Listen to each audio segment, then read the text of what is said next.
ஒரு மலை கிராமம் எப்படி இருக்குமோ அப்படிதான் இருந்துச்சு மகாலிங்கம்பேட்டை. வல்வில் ஊரி மன்னன் காலத்துல கட்டப்பட்ட மகாலிங்கேஸ்வரர் கோயிலுடைய கோபுரம் பழமை எதுவுமே மாறாம அப்படியே இருந்துச்சு. அதே நேரத்துல காரையெல்லாம் உதிர்ந்து போய் கொஞ்சம் பலவீனமாவும் காட்சி தந்துச்சு. கோவிலுக்கு முன்னாடி பெரிய அளவுல சதுர வடிவ குளம் ஒண்ணு இருந்துச்சு. குளம் முழுக்க பாசியும் பிடிச்சிருந்தது. உள்ளங்கை அகலத்துக்கு கெண்ட மீன்கள் கூட்டம் நீந்திட்டு இருந்ததை பார்க்கவும் முடிஞ்சது. அந்த குளத்தை ஒட்டி ஒரு பூதாகரமான அரச மரமும் இருந்துச்சு. அங்கங்க காய்ந்து போனதும் பழுத்து கடந்ததுமான இலைகள் இறஞ்சி கிடந்துச்சு.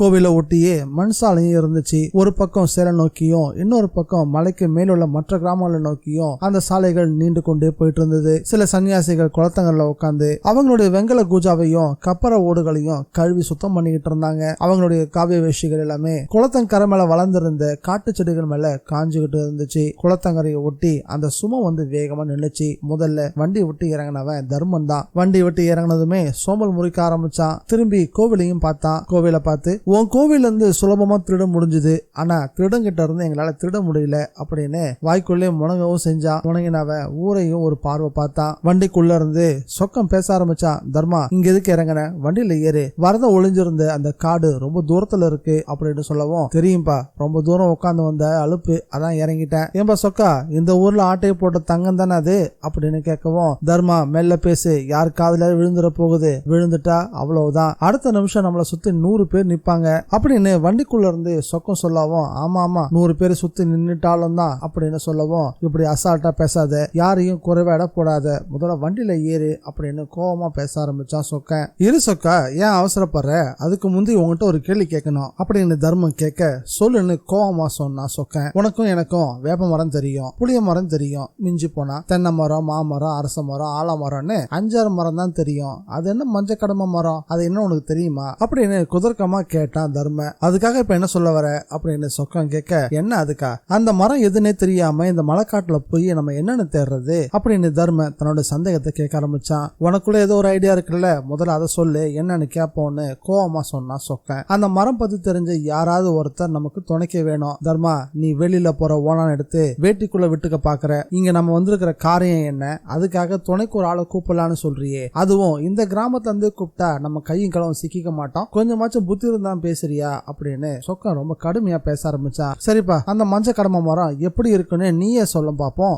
அப்படின்னு கிண்டலா பேச ஆரம்பிச்சான் தர்ம. போய் தேடுவோம், பொந்து உள்ள மரத்தை ஒண்ணு விடாம தேடுவோம், எந்த மரத்துல பொந்து இருக்குதோ அதுதான் மஞ்ச கடமை மரம் நினைச்சுக்குவோம், இந்த காடு முழுக்க பொந்து இருக்க மரத்தை தேடுவியாக்கும், இதெல்லாம் நடக்கிற காரியமா சொக்கா அப்படின்னு தர்மனும் சொக்கனும் மாறி மாறி பேசிக்க ஆரம்பிச்சானுங்க.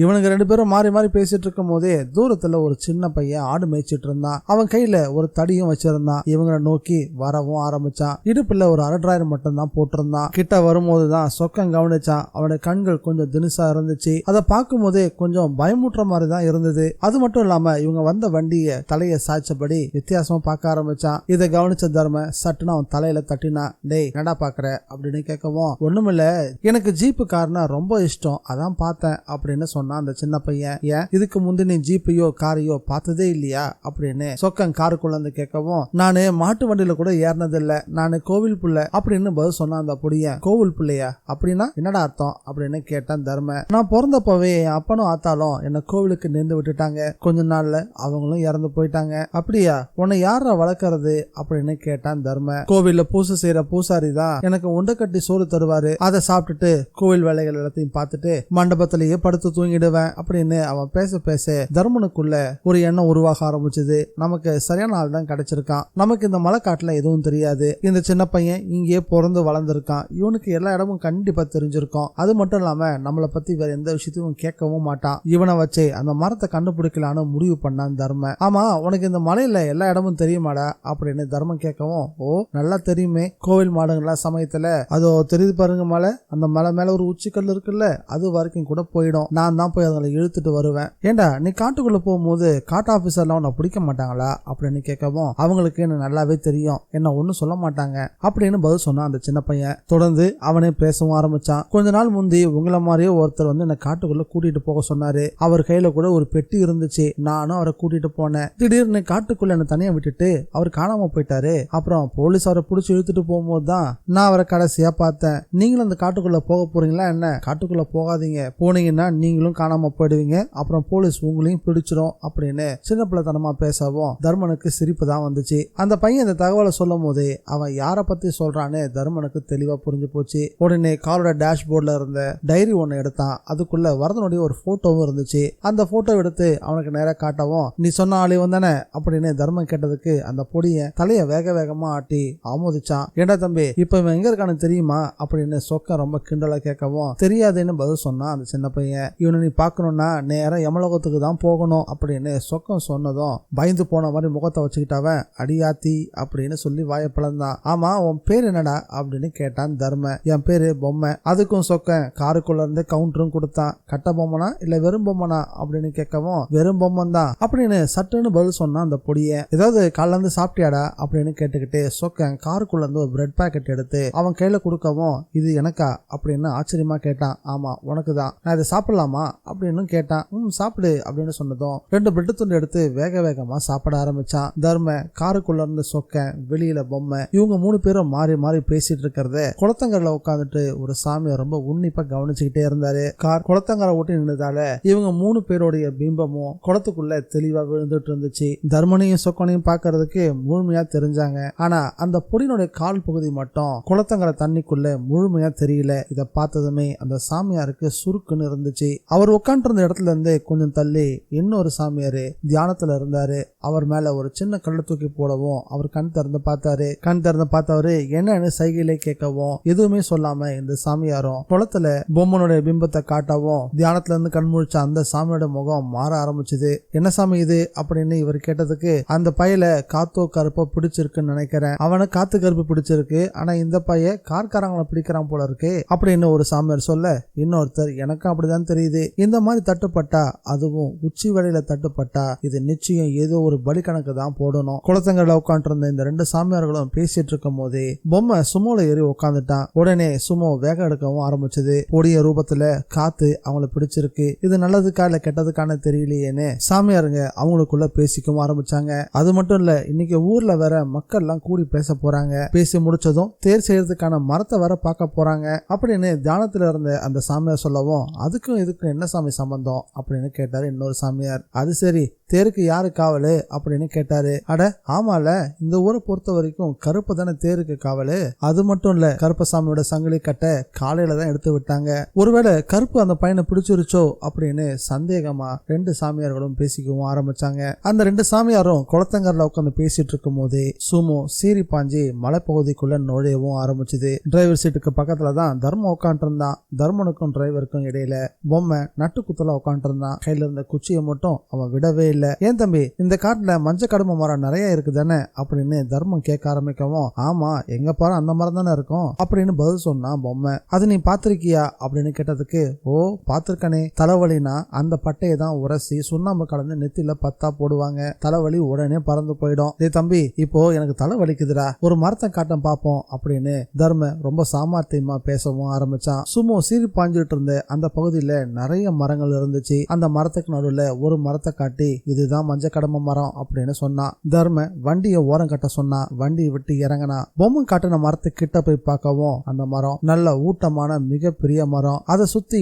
நிறைய மரங்கள் இருந்துச்சு. எல்லாமே அவன் காட்டின அதே மஞ்ச கடமை மரங்கள் தான். தர்ம வண்டி விட்டு இறங்கி போனதுமே பின்னாடியே சொக்கன், இளைய பெருமாள், மதிவானன்னு எல்லாருமே இறங்கி வந்துட்டாங்க. அந்த பகுதியில முழுக்க மஞ்ச கடமை மரங்கள் இருந்ததை பார்த்ததுமே இளைய பெருமாளுக்கு சிரிப்பே வந்துருச்சு. அவன் கொல்லுன்னு சிரிக்கவும் ஆரம்பிச்சுட்டான். எதுக்கு நான் சிரிக்கிற அப்படின்னு கேட்டதுக்கு, சிரிக்காம திருப்பதிக்கு போய் மொட்டைய தேடின கணக்காரில் இருக்குது. இந்த காட்டு முழுக்கவும் மஞ்ச கடமை மரங்கள் தான் இருக்குது. இதுல எந்த மரம்னு எப்படி கண்டுபிடிக்க போறோம் அப்படின்னு இளைய பெருமாள் கிண்டலா சொல்லவும் எல்லார் முகத்திலையும் அதே சந்தேகம் தான். எனக்கு என்னவோ அது ஒர்க் அவுட் ஆகும்னே தோணல. இந்த மலை காட்டுக்குள்ள வரதன் எந்த இடத்துல ஒளிஞ்சிட்டு இருந்தான் அப்படின்ற தகவல் நமக்கு கிடைக்கணும். அந்த பகுதியில் இருக்கக்கூடிய மரங்களை தான் நம்ம சோதிச்சு பார்க்கணும். இந்த பொடியும் தானே வரதனை காட்டுக்குள்ள கூட்டிட்டு போனா, எது வரைக்கும் கூட்டிட்டு போனான்னு கேட்போமே அப்படின்னு சொன்ன இளைய பெருமாள் பொம்மனை திரும்பி தேட ஆரம்பிச்சான். பொம்மை அது வரைக்கும் அங்கதான் இருந்தான். இப்போ ஆளையே காணோம். திரும்பி பார்த்தவன், ஏ தம்பி எங்கடா போன அப்படின்னு கேட்க ஆரம்பிச்சான். அந்த காட்டு பகுதியில இவங்க பேசின சத்தம் மட்டும் தான் கேட்டுச்சே தவிர பொம்மனுடைய குரல் கேட்கவே இல்லை. அது வரைக்கும் பொம்மனை பொறுமையா கூப்பிட்டு இருந்தவங்க